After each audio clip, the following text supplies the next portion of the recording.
Hey guys, welcome back to my channel, and today I'm going to be talking about how I got on the television show GLEE.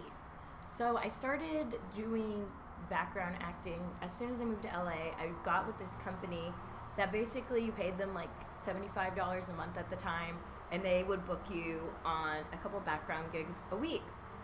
And I remember when I first started with the company, they were like, you would be perfect for GLEE, and I know that they were in their first season, and they were like, so we should try to get you booked on it. So it ended up being that I got booked on it really quickly, and luckily that cast has a core group of background actors, because sometimes when you are on a show, you'll only be on it once, and then you won't be back ever. And that school, since it's based in a high school, had all these people that were like the 20 people that went to that school. So it was like consistent work, and it was really good. So I was doing that for a while, and it was really cliquey at first. When I first got there, there was like a group of cool kids that all sat together, and I remember I tried to sit next to them, and they took their chairs and all moved somewhere else, like when I was in the bathroom or something, which is fine. The more that I got to know everyone there, I was more accepted into the group, even though I didn't even want to be, because when people are rude to you like that, you don't forget about it. So even though later they were trying to be my friend, I was still remembering, like, you guys kind of suck. So the way I became a cheerleader on the show was I was just a regular student for a long time, and one day one of the girls who was a cheerleader was sick, and she kind of looked like me.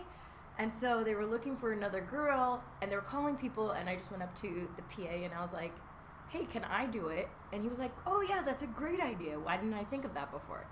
And it's really important, I think, sometimes that you ask for things for yourself, because people don't really see you until you say like, hey, what about me?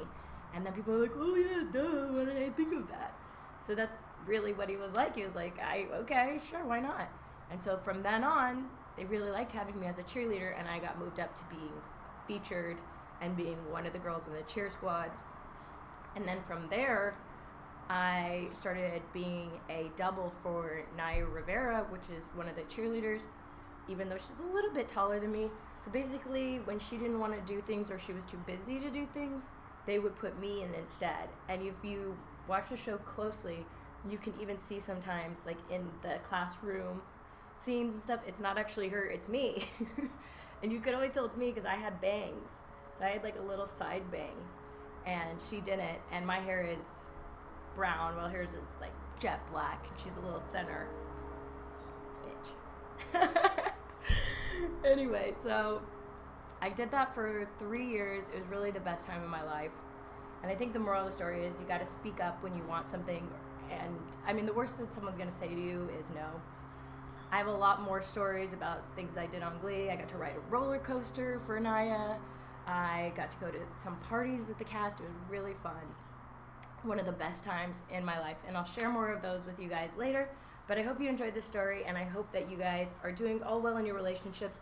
Those are like the big videos that everyone's been asking me about. And I did have one person ask me about GLEE. So I will do some videos about that. And I've been replying to your guys' comments on all my relationship videos. And it's been very interesting to hear from you guys. So leave me a comment, let me know what you guys think of this story.